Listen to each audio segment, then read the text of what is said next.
My wife admitted to a drunken one-night stand last weekend, and it has turned me into a robot. I have been married to my wife Kate for 4 years, together for 9. Our relationship has been amazing, loving, and supportive. We have good communication, hardly ever argue, and our bedroom life has gone from strength to strength over the years. We discussed cheating in the past, and I was always clear that we would be over if it ever happened. Kate went home to visit her family last weekend, which was fairly normal. Before she left on Friday night, we had a minor argument about keeping the house tidy, so our communication was limited on Saturday, but I knew she was going out to meet some friends at a bar. I trusted her 100%, so didn't think anything of it. Before I fell asleep, I texted her saying that I hope she had a nice night. When I woke up on Sunday morning, I had a missed call from Kate at 4 a.m., so I immediately called her to check if she was okay, but no answer. After a few hours, I tried again a few times, but still no answer. Around an hour later, I got a message saying she was fine and was driving back soon. Kate got home late in the afternoon and looked awful. She had clearly been crying, was not wearing any makeup, unusual for her, and looked like a shell of a person. I knew right away something was wrong, but she wouldn't let me hug her and would barely speak. I sat her down on the couch and made her some tea. I gently encouraged her to tell me what was wrong, and she burst into uncontrollable tears for at least 10 minutes while I was trying to comfort her. She then proceeded to tell me, stopping every few words, that she had slept with someone last night after the bar. At that moment, something in my brain broke. I can't describe it any other way. I immediately got up and jumped in my car and drove off. I went to a park and walked around it for about an hour. Kate was calling my phone constantly and I turned it off. When I got home, I grabbed 2 suitcases from the garage and went to our bedroom. I threw some of Kate's clothes and shoes into them and left them by the front door. Kate was lying on the floor in the living room, curled up into a ball sobbing. I called her best friend who lives nearby and told her that Kate needed a place to stay and a ride to her place, and that Kate could explain everything to her later. I told Kate I was leaving for an hour and that her friend was coming to pick her up. She grabbed onto my legs trying to stop me from leaving. When I returned home again, Kate was gone and so were the cases. On Monday, with a clearer head, I answered one of Kate's many calls and told her that I needed her to send me an email with as much details as possible of that night, and if she leaves anything out, there will be no hope of reconciliation. I received this email on Monday night, but still haven't opened it. Since then, everyone has been trying to contact me, but I have just been working, exercising, and sleeping. One of her friends turned up at my house with an attitude demanding an explanation. I told her to speak to Kate and close the door in her face. I have also been speaking to divorce lawyers, have moved money into separate accounts and blocked Kate and all of her friends on everything. Everything I have done since I found out seems like I have been on autopilot. I don't feel angry, upset, or overly emotional, just numb. Kate posted a note through the door yesterday asking me to meet tomorrow, but I'm conflicted. Should I meet her? Will it change anything? Is there any point in trying to reconcile? Is it normal to feel like a robot, and how do I snap out of this? Hey, I am really sorry. I will speak from experience. Being numb after finding out was one of the main feelings that you will have, and it's totally okay to take a pause for as long as you need before you make a single decision. Need months? It takes months. You don't owe anybody anything at this moment, and good job setting up boundaries.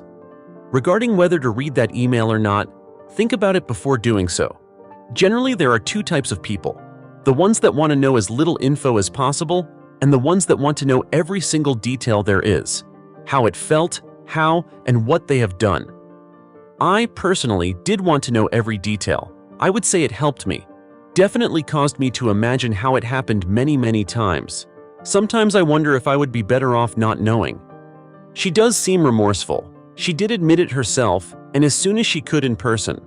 This will ruin things. Big time. Magic will be forever gone. I promise you. 100% trust will never be back again, but 90 to 95% is possible. But there will always be that doubt in your head every time she leaves the house. You can definitely live with it. You can become stronger as a couple even in some areas. That's all possible and will tremendously depend on her, the work she is ready to do. But unfortunately for you, you will have to do a lot of work too. It will seem unfair, but that's a reality.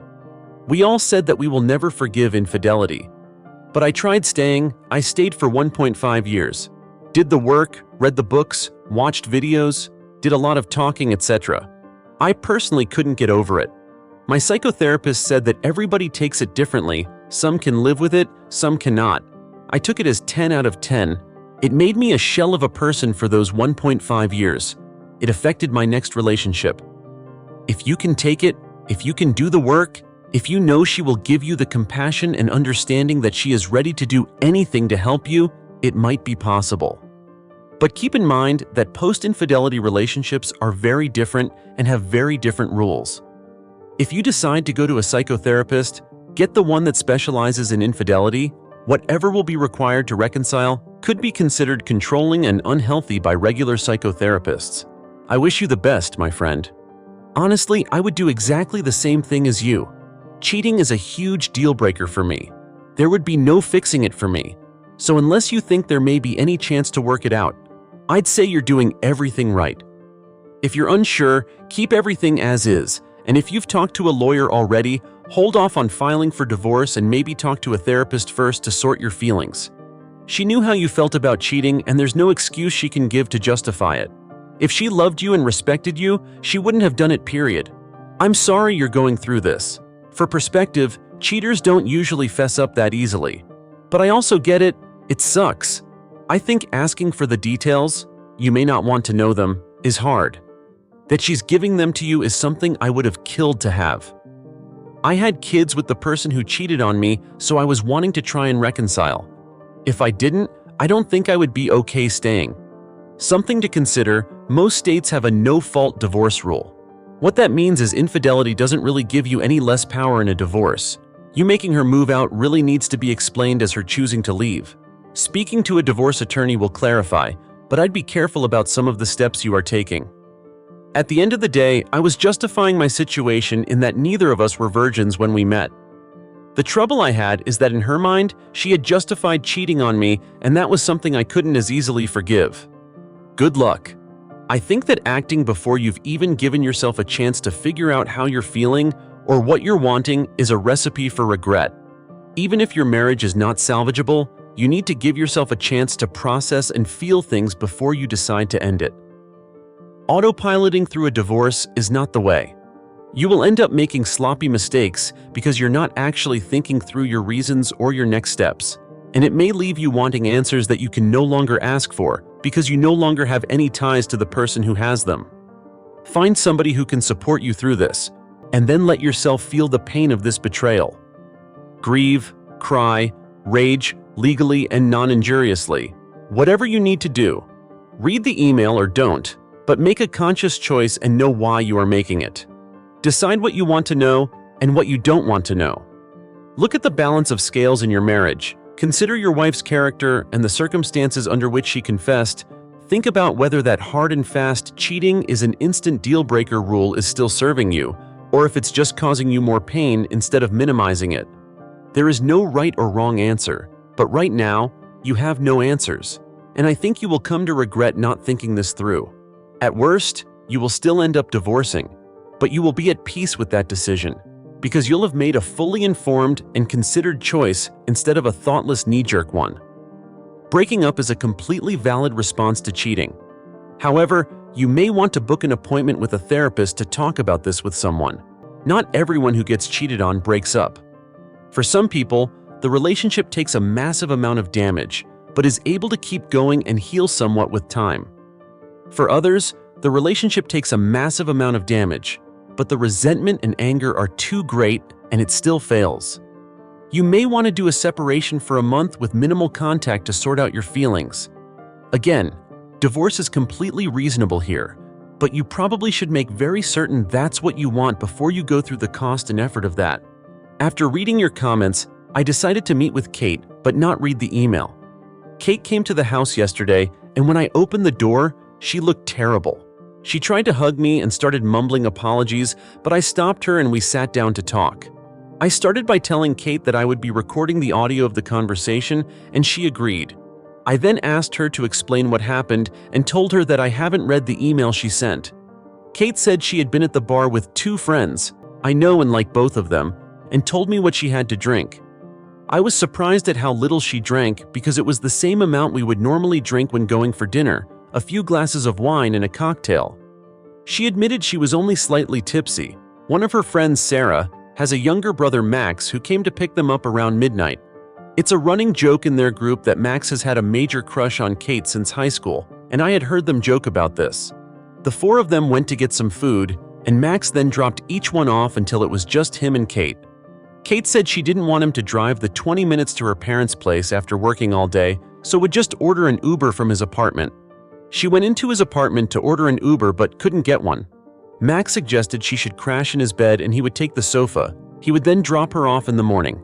Kate refused and continued to try to find an Uber.